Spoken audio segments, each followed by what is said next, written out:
नमस्कार दोस्तों, बेटू की कहानी में आपका स्वागत है।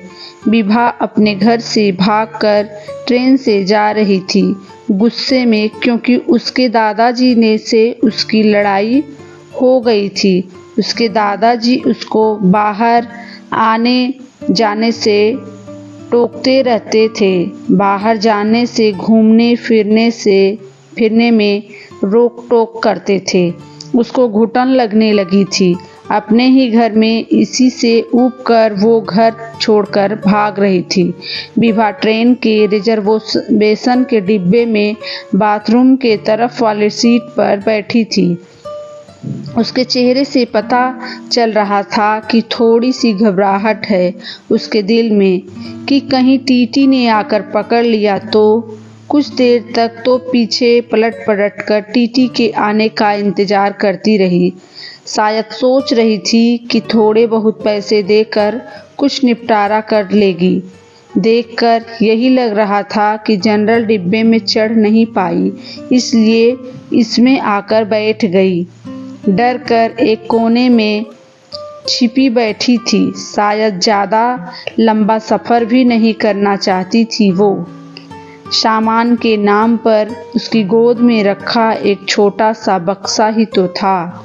किनारे की तरफ बैठे साहिल विभा को देर तक कोशिश करता रहा पीछे से उसे देखने की, कि शायद चेहरा सही से दिख पाए, लेकिन हर बार असफल ही रहा। फिर थोड़ी देर बाद भी खिड़की पर हाथ टिकाकर सो गई और साहिल भी वापस से अपनी किताब पढ़ने में लग गया। लगभग 1 घंटे बाद टीटी आया और उसे हिलाकर उठाया। बहुत दूर तक, मुंबई तक जाना है। टिकट है? दिखाओ। नहीं अंकल, जनरल का है, लेकिन मैं वहाँ चढ़ नहीं पाई, इसलिए इसमें बैठ गई। अच्छा, तो तुम 500 रुपये का पेनाल्टी बनेगा, जल्दी से पैसे दो। अरे अंकल, मेरे पास तो पैसे नहीं हैं। बहुत ढूंढने के बाद ये 200 रुपये ही हैं। ये तो गलत बात है बेटा, पेनाल्टी तो भरनी पड़ेगी। विभा रोते हुए, सॉरी अंकल जी, मैं अगले स्टेशन पर जनरल डिब्बे में चली जाऊंगी। मेरे पास सच में पैसे नहीं हैं। कुछ परेशानी आ गई, इसलिए जल्दबाजी में घर से निकल आई और ज़्यादा पैसे लेना भूल गई। बोलते बोलते निधि रोने लगी। टीटी ने उसे साफ कह दिया और 200 रुपये में उसे मुंबई तक उस डिब्बे में बैठने की परमिशन दे दी। टीटी के जाते ही उसने अपने आंसू पोंछे और इधर उधर देखा कि कहीं कोई उसकी ओर देखकर हंस तो नहीं रहा था। थोड़ी देर बाद उसने किसी को फ़ोन लगाया और कहा कि उसके पास बिल्कुल भी पैसे नहीं बचे हैं। मुंबई स्टेशन पर उससे मिलने आ जाओ। वो किसी लड़के को फ़ोन कर रही थी। पैसे लेकर आ जाओ, और घर से भाग कर आई हूँ। घर में अब मैं आज़ाद हूँ। अपने घर वालों की किचकिच से अब तुम्हारे साथ सुख से रहूंगी मैं। विभा की बातें सुनकर साहिल के मन में उथल पुथल हो रही थी। न जाने क्यों उसकी मासूम चेहरा देखकर उसकी तरफ खिंचाव सा महसूस कर रहा था। दिल कर रहा था कि उसे पैसे दे दूं और कहूं कि तुम परेशान मत हो और रो मत, लेकिन साहिल अनजान के लिए इस तरह की बात सोचना थोड़ा अजीब था। उसकी शक्ल से लग रहा था कि उसने कुछ खाया पिया नहीं है, शायद सुबह से, और अब तो उसके पास पैसे भी नहीं थे। बहुत देर तक उसे इस परेशानी में देखने के बाद साहिल ने कुछ उपाय निकाल लिया जिससे उसकी मदद कर सके और फ्लर्ट भी ना कहलाए। फिर मैं एक पेपर पर नोट लिखा, बहुत देर से तुम्हें परेशान होते हुए देख रहा हूँ। जानता हूँ कि एक अनजान आदमी हूँ, हम उम्र लड़के का इस तरह तुम्हें नोट भेजना अजीब भी होगा और शायद तुम्हारी नज़र में गलत भी, लेकिन तुम्हें इस तरह परेशान देखकर मुझे बेचैनी हो रही है, इसलिए 2000 रुपये दे रहा हूँ। तुम्हें कोई एहसान न लगे इसलिए मेरा एड्रेस पर पैसे वापस भेज सकती हो।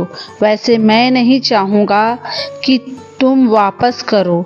एक चाय वाले के हाथों उसे वो नोट देने को कहा और चाय वाले को मना किया कि उसे ना बताए कि वो नोट साहिल उसे भेजा है। नोट मिलते ही उसने 2-3 बार पीछे पलट कर देखा कि कोई उसकी तरह देखता हुआ नजर आए तो उसे पता लग जाएगा कि किसने भेजा, लेकिन साहिल ने तो नोट भेजने के बाद ही मुंह पर चादर डालकर लेट गया था। थोड़ी देर बाद चादर का कोना हटाकर देखा तो उसके चेहरे पर मुस्कुराहट थी। लगा जैसे कई सालों से इस एक मुस्कुराहट का इंतजार था। उसकी आंखों की चमक ने मेरा दिल उसके हाथों में जाकर थमा दिया। फिर चादर का कोना हटाकर थोड़ी देर में उसे देखकर जैसे सांस ले रहा था, लेकिन एक चिंता थी कि लड़की घर से भाग रही है, इसको रोकना जरूरी है। ट्रेन विभा उतरी और शायद उस लड़के को ढूंढ रही जिसके साथ भागने के लिए आई थी। साहिल से रहा नहीं गया, वो भी ट्रेन से उतरकर विभा के पीछे थोड़ी दूरी बनाकर चलने लगा। करीब 2 घंटे लगातार ढूंढने के बाद भी वो लड़का नहीं मिला। विभा अकेले अनजान शहर में स्टेशन पर बैठकर रोए जा रही थी। बहुत देर से खुद को रोके हुए साहिल से रहा नहीं गया और विभा के पास जाकर बोला, क्यों रो रही हो? मैं काफ़ी देर से ट्रेन में ही आपको देख रहा था, आपको कोई परेशानी है क्या? विभा रोते हुए बोली, मैं घर से भागकर आई हूँ, वहाँ मुझे आज़ादी नहीं है अपने तरीके से जीने की। साहिल ने समझाते हुए बोला, आप घर से भागकर किसी लड़के से शादी करने वाली थी न? विभा, हाँ, लेकिन वो आया नहीं। साहिल ने बहुत समझाया। विभा को अपनी गलती पर पछतावा हो रहा था और वो एक छोटी सा नोट अपने हाथ से लिखकर साहिल को दी कि वो उसको ट्रेन में रख दे। साहिल से रहा नहीं गया, तुरंत उस खत को खोला। उस पर लिखा था, धन्यवाद मेरे अनजान हमसफर, आपका ये पैसा मैं जिंदगी भर नहीं भूलूंगी। और एक धन्यवाद जो अभी स्टेशन पर मिले थे उनको भी, मुझको अपना जैसे समझाने के लिए। आज मैं अपने घर अपनी बेटी बनकर जाऊंगी। साहिल उस दिन से विभा को भूल नहीं पा रहा था। उसका मन कह रहा था विभा जरूर खत भेजेगा। अब तो विभा वो आंखों और वो मुस्कुराहट जैसे साहिल के जीने की वजह बन गए थे। हर रोज पोस्टमैन से पूछता था, शायद किसी दिन उसका कोई खत आ जाए। आज 1 साल बाद एक खत मिला।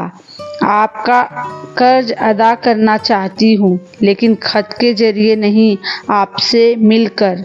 नीचे मिलने की जगह का पता लिखा था और आखिर में लिखा था, तुम्हारी अनजान हमसफर जो ट्रेन में मिली थी। तो दोस्तों, हमें कभी भी अपने परिवार को कष्ट नहीं देना चाहिए। हमें हमेशा अपने परिवार के साथ हमेशा खड़ा रहना चाहिए। वो हमारे लिए, हमारे भलाई के लिए ही सोचते हैं, इसलिए हमें हमारे परिवार की बातों को मानना चाहिए। मिलते हैं आपसे एक नई कहानी में, तब तक के लिए धन्यवाद।